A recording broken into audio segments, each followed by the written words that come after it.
사랑하는 성도 여러분, 예수님을 따라다니던 제자들에게도 하나의 꿈이 있었습니다. 자기 족 이스라엘이 로마의 압제로부터 완전히 해방되어서 자유를 만끽하는 그러한 꿈이었습니다. 우리도 일제 36년에 얼마나 힘든 세월을 보냈습니까? 그 짧은 세월에도 얼마나 힘들었는지 모릅니다. 우리는 해방을 고대하고 고대했지요. 뿐만이 아니라 예수님이 공생의 3년 동안 이적과 기적과 표적을 많이 행하셨는데, 그 행하고 있는 예수님이라면 우리 조국 이스라엘을 로마의 압제로부터 건져낼 수 있는 능력 있는 분이다. 막 기도하면 병자가 살아나고 38년 18년 동안 환자들이 막 다 치유되고, 죽었던 나사로도 3일이 되었지만 막 살아나게 되어지고, 바다의 풍랑을 참남케 하고, 오병이어를 가지고 2만 명을 넘게 먹이는 예수님의 능력이라면 로마의 압제에서 건져낼 수 있는 분이다, 확신을 갖게 된 거죠. 사랑하는 여러분, 사실 예수님 당시의 제자들의 구성원들을 보면 대다수가 어디 출신인지 아십니까? 다 독립운동원 출신들입니다. 우리나라도 여러분 일제 때나 6.25 이후에 많은 사람들이, 종교의 배경을 가진 사람들이 독립운동으로 참여를 했죠. 제일 많은 게 기독교 아닙니까? 김구 선생을 비롯해서. 그러나 예수님이 허무하게 십자가에서 처절하게 죽어가자 모든 것은 끝났다고 생각하여 제자들은 바닷가로, 자기 고향으로 다 허무한 발걸음을 옮기게 되었습니다. 그렇게 위대하신 예수님이 십자가에 저렇게 힘없이 죽어가다니 우리 인생은 끝났다 하고 다 고향으로 돌아갔습니다. 그런데 흩어진 제자들 사이에서 한 가지 기쁜 소식이 울려 퍼지고 있었습니다. 그 처절하게 죽었던, 허무하게 죽었던 예수께서 다시 살아나셨다라는 사실입니다.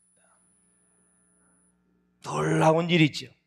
죽었던 사람이 3분 만에 살아났다. 얼마나 소망이 되는지 모릅니다. 그래서 제각기 뿔뿔이 흩어졌던 제자들이 다시 다 예루살렘으로 모여들기 시작을 했습니다. 이제는 예수 그리스도를 위해서 생명을 바치겠다며 다시 일어나 예수님을 따르기 시작한 것입니다.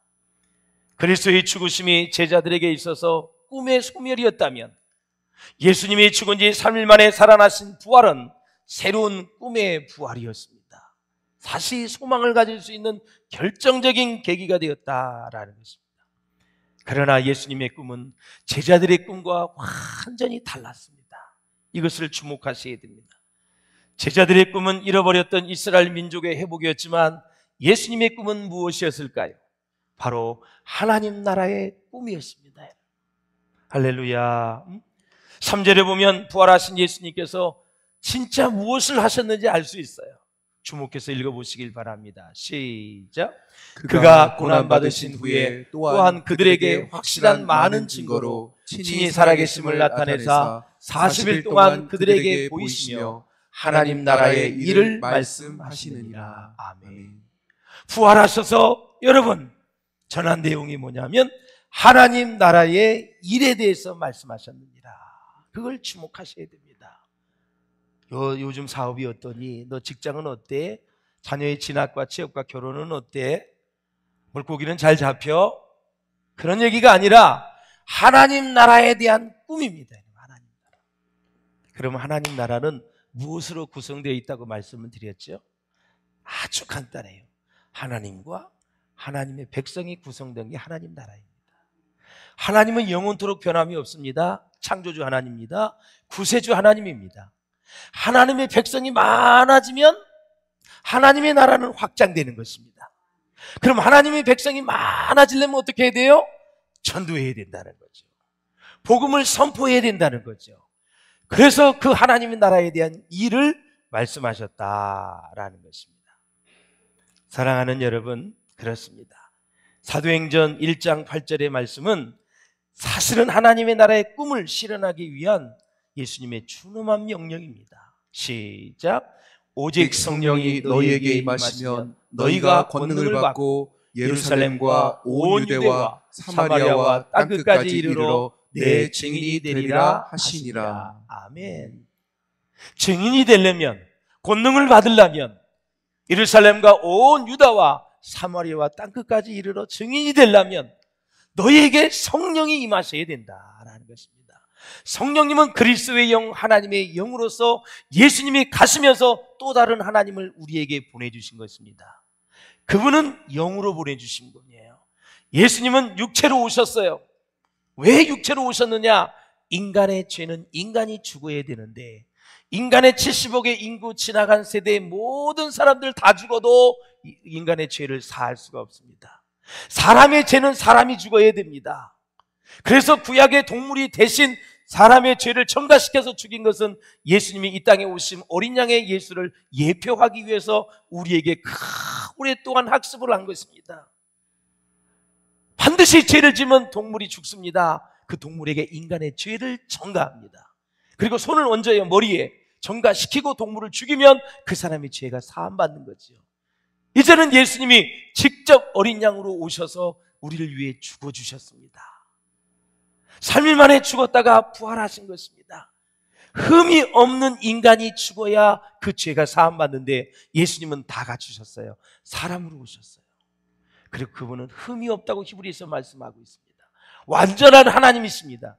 그분이 죽어 주심으로 우리의 인생의 모든 죄가 다 사함받고 자유를 얻게 되는 줄로 믿습니다. 내가 그리스도와 함께 십자가에 못 박혔나니 그런즉 이제는 내가 산 것이 아니요 오직 내 안에 그리스도께서 사신 것이다. 이제 내가 육체 가운데 사는 것은 나를 사랑하사 나를 위하여 자기 몸을 버리신 하나님의 아들의 믿음 안에서 사는 것이니라 그랬습니다. 피 흘림이 없이는 죄사함이 없다고 말씀하셨어요. 그 예수의 피가 우리를 죄에서 건져주시고 천국 백성으로 인도해 주셨다라는, 얼마나 큰 축복을 받았는지 이루 말할 수 없어요. 반면에 제자들이 꿈꾸던 나라는 정치적인 나라였습니다. 예수님이 말씀하신 하나님의 나라는 정치적인 나라보다는 영적인 나라입니다. 하나님이 함께 하시는 영적인 나라, 영원한 나라입니다. 제자들이 꿈꾸던 이 나라는 이스라엘 민족으로 출생한 사람이라면 누구나 국민이 될 수 있습니다. 대한민국 사람이면 다 대한민국 국민이 됩니다. 주민등록 번호를 발급받게 되어서 대한민국 시민이 될 수 있다라는 사실이죠. 그러나 사랑하는 여러분, 하나님의 나라는 영적인 출생이 없으면, 영적인 다시 거듭남이 없이는 절대 들어갈 수 없는 나라입니다. 산헤드린 공인이었던 여러분 니고데모가 굉장히 고위직이었어요. 영적인 문제에 관심이 많았던 사람이었습니다. 율법에 정통한 사람이었습니다. 도대체 예수가 죽은 사람을 살리고 바다의 풍랑을 잠잠케 하고 물을 포도주로 만든다고 하는데 그 사람이 도대체 누구인가? 체면이 있어서 한밤중에 여러분 나간 사마리아 여인이 아니라, 한낮에 나간 여인이 아니라 한밤중에 아무도 보는 곳이 없는 그때에 예수님을 찾아 녹화합니다. 예수님, 도대체 당신이 누구냐고 하면서 거듭남에 대해서 얘기했습니다. 어떻게 거듭나냐고. 어머니의 뱃속에 들어갔다가 다시 나오는 것입니까? 있을 수 없는 일이죠, 여러분. 저는 거꾸로 태어났거든요. 그래서 저놈은 죽었다 그랬다고 우리 할머니가. 용수는 죽었다. 발부터 나오니까 애따 물었다 잡아 뺐대요. 그래서 살았는 게. 잡아 빼면 뭐가 부러지고 뭐가 잘못되는데 어차피 죽을 놈 잡아 뺐는데 살아났다. 하나님이 살려주신 것이지 누가 살려주신 건지. 이 목사 만들어서 복음 전하게 하려고 하나님이 살려주신 줄로 믿습니다. 어떻게 사람이 엄마 뱃속에 다시 들어가서 태어납니까? 있을 수 없는 일이에요. 예수님 말씀하십니다. 물과 성령으로 거듭나지 않고서는 하나님 나라에 들어갈 자가 없느니라. 물은 회개를 말하는 것입니다. 성령은 주의 영이 임재하시는 것입니다. 하나님의 말씀을 말. 그러므로 사랑하는 여러분, 자기의 죄인됨을 깨닫고 십자가의 복음으로 용서함을 받아야 우리는 하나님의 자녀가 되어 하나님의 나라의 백성이 되는 것입니다.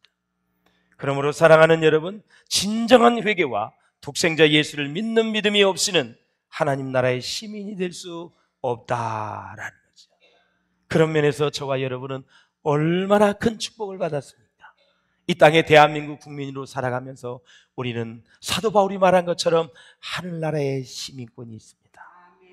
하늘나라에서 영원히 주님과 함께 누릴 고난을 우리가 가지고 있다라는 것이죠. 제가 묻겠습니다. 대한민국의 시민권이 좋습니까? 하나님 나라의 시민권이 좋습니까? 똑똑하기는. 할렐루야. 그래서 예수님이 이 땅에 오셔서 전한 첫 번째 메시지가 무엇입니까? 그게 뭐예요? 회개하라. 하나님의 나라가 멀리 있어요? 가까이 왔다. 왜? 예수님이 지금 오셨어. 하나님이 오셔서 가까이 오신 거예요. 그분을 믿기만 하면 구원을 받기 때문에 이제 하나님의 백성과 하나님이 함께 사는 그 나라가 예수님 때문에 가까워졌다. 너희들이 구약에서 말하는 그 예수가 지금 가까이 왔다. 믿기만 하면 구원받고 하나님의 자녀가 되어지고 천국 백성이 되어진다라는 거예요. 안 믿고 계속 반항하니까 세례 요한이 독사의 자식들아, 그 정도까지 얘기해요. 메시아가 여기까지 왔는데 안 믿어? 너희들이 그렇게 구약에서 교도했던 예수가 왔는데 안 믿어? 독사의 자식들아, 회개하고 복음을 믿으라. 얼마나 안타까웠으면 그 말했다가 세례 요한이 그냥 순교를 했잖아요. 여러분, 세례 요한은 33년을 준비해서 1년도 쓰임받지를 못했어요. 순교를 했어요. 그런데 여자 중에 낳은 자 중에 가장 큰 자가 세례 요한이다. 우리가 보는 관점과 하나님이 보는 관점이 다르다는 걸 아셔야 돼요. 할렐루야. 사랑하는 여러분, 그렇습니다. 이스라엘 민족과 예수님의 제자들이 꿈꾸고 있던 나라 다 달라요. 사랑하는 여러분, 여러분은 지금 어디에 마음을 쏟고 있으며 무엇을 기대하고 사십니까? 혹시 이 세상의 마음을 많이 빼앗긴 것은 아닌지 모르겠습니다. 일주일 내내 세상 일에만 연연하고 있지 않는지요? 물론 그렇지 않은 분들도 여기 많이 있습니다. 그러나 통계를 보니 교회에 다니는 사람 10명 중 7명에서 8명은 일주일 내내 그 마음이 세상에 가 있다고 합니다. 그런 사람들에게 누가복음은 우리에게 이렇게 말합니다. 누가복음 10장 27절을 같이 봅니다. 시작. 대답하여 이르되 내 마음을 다하며 목숨을 다하며 힘을 다하며 뜻을 다하여 주 너의 하나님을 사랑하고 또한 내 이웃을 내 자신같이 사랑하라 하였나이다. 아멘. 마음을 다하는 것입니다. 목숨을 다하는 것입니다. 힘을 다하여 뜻을 다하여 누구를 사랑하라고요? 하나님을 사랑하라. 이웃을 또 내 자신과 같이 사랑하라. 한 주 내내 해야 될 것은 내 직업을 통해서, 내 사업을 통해서, 학교 생활을 통해서, 정치 행위를 통해서 어떤 직업을 가지든지 하나님의 사랑을 극대화시키고 그 사랑을 받아서 이웃 사랑을 차고 넘치게 해야 된다라는 거죠. 그렇게 살라고 하는 것이죠. 그렇게 살아야 세상의 마음에 빼앗기지 않는다. 우리 주님은 호시탐탐 그걸 오르는 거예요. 우리 자녀들이, 내 아들, 딸들이 하나님의 말씀에 준행하면서 살기를 원하고 세상에 빠지지 않는 걸 원해요. 부모님들이에요. 여러분의 자녀가 마약하는 것을 원하십니까? 매일 술이나 먹고 알코올 중독자가 되어서 사는 것을 원하십니까? 도둑질만 해가지고 감옥에 구치소에 왔다 갔다 하는 것을 원하십니까, 여러분? 그런 부모가 어디 있어요? 이때나 저때나 자, 우리 자녀들이 잘 되기를 바라고, 특별히 믿음 생활하는 사람들은 예수 안에서, 말씀 안에서 잘 사는 것을 원하고 있잖아요, 여러분. 하나님이 그 마음에 1000배, 10,000배가 된다라는 것이죠. 지금이 고인이 된 미국 예일 대학의 라토렛 교수라는 사람이 있어요. 이 라토렛 교수가 유명한 교회 사학자인데 교회사 1900년을 연구를 했어요. 연구를 했더니 교회가 부흥하고 성도들이 영적으로 건강해서 세상에 큰 영향을 미치던 시대가 있었다. 반면에 교회가 힘을 잃고 세상에 대해 무기력했던 시대도 많이 있었다고 말을 합니다. 그런 시대에는 예외 없이 교회는 세상의 환경에 순응하고 집착하다가 시간과 공간을 초월하는 교회의 본래의 정체성을 다 잃어버렸다. 그리고 망했다라는 것이죠. 교회가 모방하려고 애쓰던 당대의 나라와 문화가 사라지자 교회 역시 똑같이 사라지고 말았다라는 것입니다. 사랑하는 성도 여러분, 교회는 교회로서 살아남아야 한다라는 사실이에요. 그 얘기는 뭐냐면 교회의 성경적인 가치관을 문화가 변해도 우리가 $100에서 지금 32,000달러까지 와도 경제가 부흥해도 한류가 일어나고 잘 살아도 성경의 가치는 변함이 없어야 된다라는 사실이에요. 세상 시류에 그대로 따라가지 말라는 거예요. 그거를 개혁할 수 있는 사람이 헛된 물결을 올라가는 물고기처럼 우리 기독교 신자들은 세상의 문화를 선도할 수 있어야 된다라는 사실이에요. 할렐루야. 세상의 유행은 그리 오래가지 않습니다. 자꾸 변화하고 없어지는 것이 세상의 가치관이지요. 따라서 교회가 세상이 변화하는 모습에 자신을 맞추려고 발버둥 친다면 세상의 가치관들이 사라지고 없을 때 교회도 함께 무너지고 사라진다라는 것입니다. 오늘날 현대교회도 심각하게 변질되어가는 모습을 보고 있습니다. 참으로 많은 그리스도인들이 자신도 모르는 사이에 세상에 온통 마음을 빼앗긴 채 살아가는 모습을 보면 안타까움을 금할 길이 없는 것입니다. 사실 사도행전에 보면 예수님이 승천하신 이후에 일들을 잘 기록하고 있어요. 제자들이 어떻게 성령을 받았는지를 말하고 있고요, 교회가 어떻게 생성이 되었는지를 탄생했는지 말하고 있고요, 어떤 기적과 역사들이 일어났는지를 우리에게 말해주고 있어요. 뿐만 아니라 고통과 핍박 속에서도 교회가 어떻게 해야 힘차게 성장하고 계속 확장하며 하나님의 나라가 이루어지는지를 우리에게 설명하고 있다라는 거죠. 이처럼 사도행전에 나오는 모든 사람들의 관심과 마음은 온통 하나님의 나라에 있었습니다. 그들 가운데는 우리처럼 건강과 근심 걱정, 자식 걱정, 물질 걱정 때문에 매일매일을 근심으로 살아가는 사람들이 없었다라는 것이죠. 베드로는 결혼을 했을까요, 안 했을까요? 했습니다. 성경에 보면 장모가 있다 그랬어요. 베드로의 장모가 열병에 걸렸는데 예수님이 고쳐주셨어요.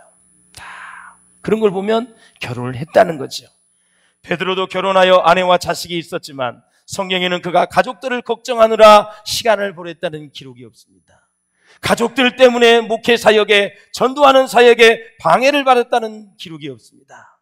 그들의 관심은 오로지 하나님의 나라였습니다. 대중의 제자들이, 사도들이 자식 걱정하니까 예수님이 허락을 했어요.